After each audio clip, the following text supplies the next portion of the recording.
Welcome to the Parody, where we tally up the victims of our favorite movies. I'm Chelsea Rose, and today we're looking at Beyond the Poseidon Adventure, released in 2025. Beyond is a sequel to Mr. Apple's previous Poseidon movie. No, not Legacy, which I probably won't be covering for a while. It follows upon that one by featuring a rescue team going in after a group of survivors to get them out of that thing. The entire thing basically takes place on the ship, and is probably the most contained of Mr. Apple's quote-unquote ship trilogy. Sadly, I think this is probably the weakest of those four films. It's not the fault of anything here being all that bad, it's just that we've seen all this before. It stings even more because it comes after Wilhelm Gustloff, which is probably my favorite Mr. Apple movie. The characters had a goal that was more than getting off a ship because of an accident. The scope was vast and wide, selling that they wanted to get away from the danger of World War II in any way they could. It just so happened that the escape method was a ship. Here, a vast majority of the runtime is spent on the ship, and a majority of that is on action set pieces that almost always end with a character dying to progress the plot along. Scouring the movie, there isn't much to a lot of these guys except for the profession that we get when we see their names, and for most of them, that's it. Now, let me be clear, even if it seems like I'm ragging on this film right now, it's definitely not the worst thing I've ever seen. Hell, it's not even, bad. The animation is solid for a Roblox movie, and its direction keeps on improving more and more. However, I think the writing has kind of taken a step back, whilst everything else keeps on inching forwards. There's not even a few funny things outside of kills I remember from this one. I'm sad that this supposed ship quadrilogy ended on a whimper, because if there was a bit more character development added, it could have made up for the repetitiveness of the set pieces. Since Beyond ended up being his final ship movie, I hope his next film goes in another direction that he can improve on. I did say some of the kills were funny though, so let's see how many transcend beyond the parody adventure. The movie begins on the Poseidon where we immediately meet Rona the passenger. That's a key sign that she'll survive. She's trying to find the galley, but a bunch of these guys are too busy roasting a non-existent singer. One guy actually provides a bit of help and she goes on her merry way. On her way there, she meets film director Sebastian, who's got somewhere to be. That somewhere else ends up being a place in the film's surviving cast as a wave comes on the ship.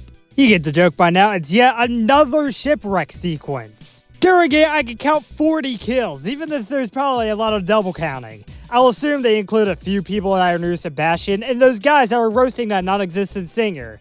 Damn, these boat disasters just get to a point, you know? There is an alternate version of this scene that lasts 11 seconds, although that one looks like shit. We glide over the ocean in credits until we get beyond the title card. A ship called the Jenny is traveling through an exposition dubbed to rescue the still alive passengers of the Poseidon. Since the movie decides to let us know who everyone is, let's meet them. First is Captain Reggie, who seems like he just got done shooting a Nintendo Direct. It's the Poseidon adventure that you know and love, featuring DreamWorks Animation's Shrek characters. His lackeys, or the search and rescue team, consists of Jose, Fraser, Milo, and Freddy Fazbear, who all look nearly identical. Good thing I can almost tell them apart due to their color-coded text. Freddy shades in his character a little, since he's a bit nervous about the operation, considering that he's a beginner to this whole life-saving thing. However, lives have to be saved, so he joins the crew as they plan out their entrance. They have a few options, either to stern or underwater, but there's concerns about both, you know, because of the whole diving thing and this huge storm.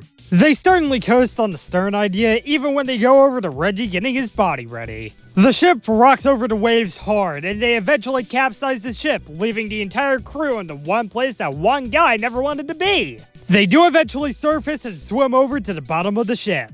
They make their entrance and come to the realization that their way to the survivors kinda looks like the ending to Poseidon Legacy. I bet Desmond the Earth Drummer is hanging out just below screen. Some of them try to note that, but that's not what Milo came out here to do. Then a minute and a half later, we're still in the same exact scene where not much has happened and basically they haven't really moved at all. All five of them finally move on to a different section of the same place and doubt that there are any survivors. However, this rescue team made some forward momentum in the plot. They would have found that out pretty easily.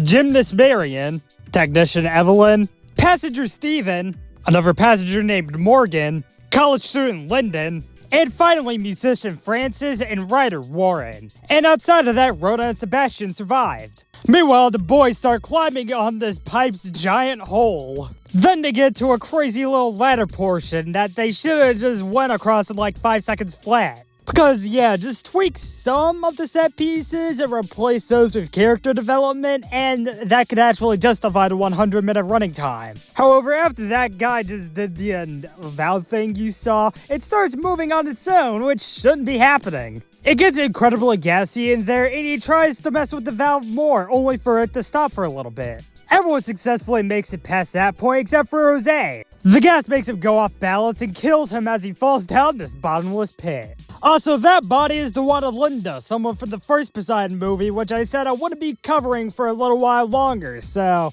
I'm not gonna counter. After that kill, they just ignore the fact that Jose died and get to where the survivors may be. That may actually be true because the survivors hear something before Lyndon tells them to stay put. Just like the real-life Lyndon, he's the president of this group. During all of this, Evelyn tries to get Marion to escape with her separate from the group.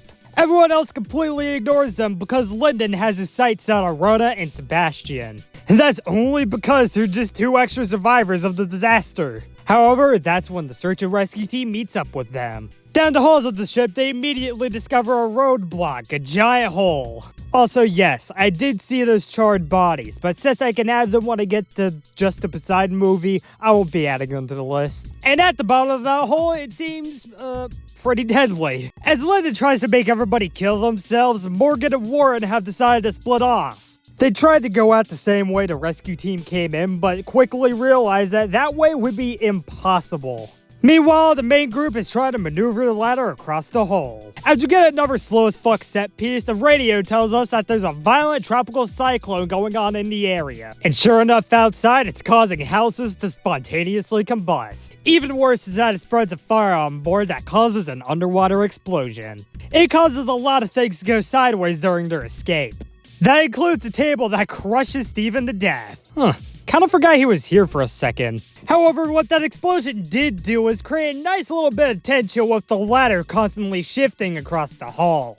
Everyone gets across the hole pretty easily except for Francis, who kinda eats shit by ending up on a lower level. However, at least he's still alive. Because Ward just kinda trips on the ladder and ends up falling down to the very bottom of that hole. Also, I like how it just looks like the ladder broke his neck. Apparently, that's when it decides to cut to the National Weather Service to introduce 2 people that we'll never see again.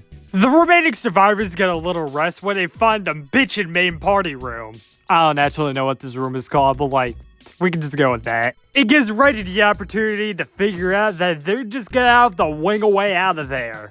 I don't know, dude, just construct a mech suit and hope for the best. President Barack Obama. It also gives Reggie and Fraser to have a little character development, which is cool in a movie like this. Reggie and Fraser go to search the rest of the ship in order to find a way out. It seems like they hit a jackpot. Through a series of events, they find a chasm that has water at the bottom of it. However, if you look too far up, you're gonna have to say hi to this big industrial-sized van. Since it seems to be the most viable way out, the rest of the crew joins them. That includes Evelyn being a total dick and just pushing Marion into the water. And for some reason, Ford leads the charge. At the top of the chasm, Milo finds a door that's apparently been sealed off. Everyone follows Milo and Ford technically up the ladder, and Rona ends up being last. She decides to have her starting point go underwater for some reason and just pulls this random ass lever. I don't know why the hell she did that because it just starts up the fan underwater. For being homophobic, the fan proves to be faster than the speed of Rona and mulches her up in its blades. Nobody seems to care and is more concerned about opening that damn door. That's when another lever comes into play, but unlike the one Rona pulled, it's actually going to save them. At the forceful nature of her so-called friends, Marion goes over and performs some very impressive gymnastics to try to get the lever pulled. And through the clutches of parkour, she finally pulls the lever. Morgan has no idea what's going on up there and tries to get a better look. Instead, his ladder rung breaks and he falls all the way down to his death. With the power of both fans running at the same time, the pressure in the room mounts to an all-time high. And it's here where Ford secures like some of his only lines in the movie. With all the pressure and sparks going around, the fan begins to dislodge. Eventually, a huge mess is made in the chasm that kills both men. Reggie suffers the brunt of Bowser's fury, and Ford falls into the water before that dangling platform falls onto him. As of now, the ship is either being flooded or on fire. Francis reunites with the rest of the group before Lyndon lets everybody have a break. And really, he only needs that break just so he can actually develop his character. His insecurities leading the group stem back to when he cheated his way into college just so he could make his family proud. And I guess some of the negativity that followed seeped its way into his leadership skills. Just never thought I'd go far enough to let people die. It's also right around here where the rescue team has noticed half the group has been killed. However, since they've persevered past that point, there's really no going back. Sometime during all this, Sebastian had found a cargo room that may provide a key to escape. The others are told about the route that first takes them into a pool room. Like how the rest of the ship ended up, it's pretty upside down. And since this pool room wasn't in the first movie, I will count these two dead ladies we see on the ground. Oh wait, no, that's technically the roof, isn't it? The reason why Sebastian's here in the first place is because he needed inspiration for a movie he was shooting, so he just went on the ship.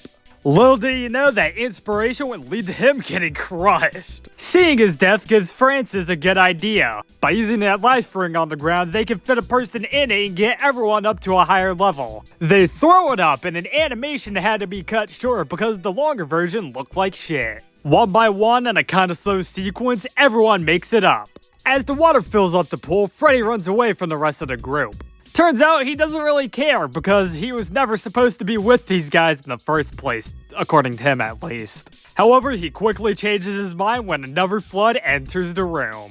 Everyone makes it out of there and up the stairs just in the nick of time. Since they're on the two lowest decks, they remember the words of the late Sebastian and remember that there's a cargo hold around here. At the start of a really nice wonder, Lyndon thanks Francis for him just still being alive in the first place. Behind them, the rescue team is worried about the impending cyclone, and Evelyn and Marion are just up for this shit. And with that, they finally enter the cargo hold, which is where we'll basically be spending the rest of the movie.